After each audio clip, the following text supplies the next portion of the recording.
This is Lisa from Mobile Tech Review, and today we're doing a comparison of two competing phones on AT&T, the HTC Inspire 4G on the left and the Motorola Atrix 4G on the right. These are both high-end phones on AT&T, though the Atrix sells for $199 with contract, where the Inspire is $99 or half the price. You do get some extras, though, for your money with the Motorola. It has a front-facing camera, which the HTC lacks. It has a dual-core 1 GHz Tegra CPU, and it can use all of those nifty accessories, expensive though they may be. Those include the lap dock, the HD multimedia dock, and the regular dock for the Atrix. So if you're interested in those accessories, clearly the Atrix is going to be for you and not the Inspire. But for those of you who are just looking for a strong 3G, 4G Android high-end phone on AT&T, this is for you. The Inspire is obviously larger as a 4.3-inch LCD at the standard 800 by 480 pixel resolution. The Motorola is just 4 inches, and it has a higher resolution of 960 by 540 pixels. That means text is smaller and a little bit harder to see on the Motorola, but you do get more pixels overall, which can make for sharper photos and videos. Personally, my choice would be the larger display. It gives you something more like a mini computer feel. There's less need to zoom out and in to view web pages well, and flash video is a little bit larger and easier to see on the bigger display. Now the salient difference is this runs HTC Sense software, which pretty much everybody loves. It offers some nice enhancements to Android.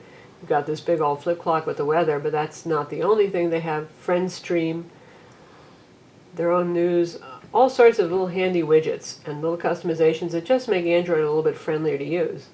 On the other hand, the Atrix has Moto Blur. As you can see here, you have the traditional Moto Blur controls for phone, launch your applications, and go to your contacts here, and it has a whole lot of widgets for social networking and other things littered all over the screens. Now, if you don't want to use those, you can close them. That's a good point. And it seems like a lot of people who have Moto Blur phones do end up disabling a lot of Moto Blur. Moto Blur also requires that you create an account with Motorola. It's free, and it can back up your settings and some useful stuff like that, but there you go. It's yet another account to create. In terms of speed, the HTC Inspire 4G is no slouch. It has a single-core 2nd generation Qualcomm Snapdragon CPU, and it scores 1714 in our tests with Quadrant Benchmark, which is quite good, better than most Android phones on the market. Of course, the Motorola with the Tegra 2 gets nearly 2500, even faster. In day-to-day use, where you're just thumbing through your applications and launching programs, they're really pretty similar. They're both very responsive and fast phones. You're not going to feel like you need a lot more speed with the HTC, but the Motorola is more future-proof thanks to that dual-core Tegra 2 CPU. In terms of design, they're about the same thickness. The HTC might look slimmer at first unless you really put them side by side, because it has a slimming design with deep curves on the side. And the Motorola is fairly plasticky looking, and in fact is made all of plastic. The HTC has that understated, tasteful kind of metal look to it, even though it too is a plastic phone. We give look points definitely to the HTC device. In terms of size in the hand, you're going to have a big hand for a 4.3-inch device. I mean, at 4 inches, the Motorola is not exactly tiny either, but clearly it's a little bit more pocketable and a bit smaller. Both have the capacitive touch buttons on the bottom. And on the rear, you can see this guy has a 5-megapixel camera with dual LED flash, autofocus. This guy has an 8-megapixel with dual LED flash. The HTC takes noticeably better pictures and video than the Motorola does. One interesting thing the Motorola has is the biometric fingerprint scanner here. You can use this for logging into your phone, which is kind of a neat touch, and we haven't seen that since the days of the HP iPac. In terms of speaker quality and volume, the Motorola wins. It is very loud and fairly clear too. The HTC, just okay.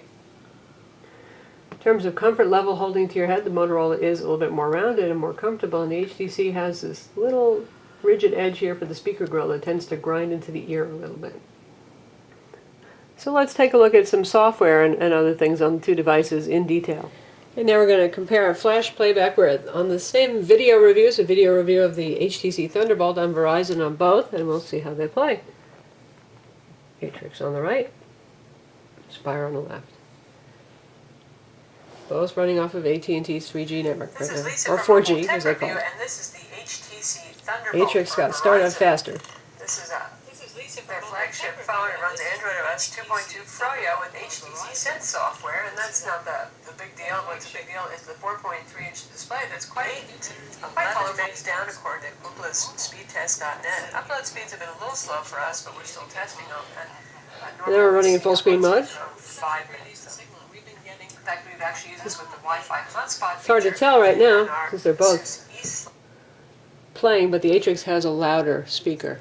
In terms of battery life, the Motorola has a 1930 milliamp per hour battery. That is a lot of capacity, and it does need it being a dual core with a large display. And the HTC has only a 1230 milliamp battery that sits in this teeny little slot that's just about impossible to access. The word is very fiddly on it, but so you would think that the HTC has much less battery life, and in fact, it doesn't have very good battery life. You definitely don't have to charge this guy every day, the HTC, but the Motorola also goes through battery pretty well. I would say it lasts about, for us, 20% longer than the HTC does, which is significant enough. It helps, but it's not going to last nearly twice as long as you might think, given the battery capacities. Another thing to keep in mind in terms of the different CPUs, right now the Atrix is the only dual-core Tegra 2 phone on the market, but we will see others. I don't think every phone by any means, even if it's high-end, is going to have that, but it is a bit more future-proof, especially for those of you who want to do gaming, for example, and for those who do heavy multitasking, because right now Froyo doesn't really make a lot of use of dual-core CPUs unless you are multitasking. Of course, if they get software upgrades that take advantage of the dual-core in other areas, it'll be an advantage, but definitely if you're into gaming, and for the multimedia stuff too, you're going to get a bit more performance on the Motorola. Both phones have LEDs for notification up top, and the Atrix has a front-facing webcam for video chat, while the HTC does not. That's a big difference. They both have HSPA+, what AT&T calls 4G, though so far we haven't seen anything better than 3G speeds, and they both have the same capped upload speeds. Wi-Fi, 802.11n, Bluetooth, GPS present on both. They both run Froyo 2.2. Customizations are the only thing that are different, as we said, Moto Blur for the Motorola and HTC Sense for the HTC. So that's a quick comparison of the HTC Inspire 4G on AT&T and the Motorola Atrix 4G on AT&T. I'm Lisa from Mobile Tech Review, and visit our website to read full reviews of both phones.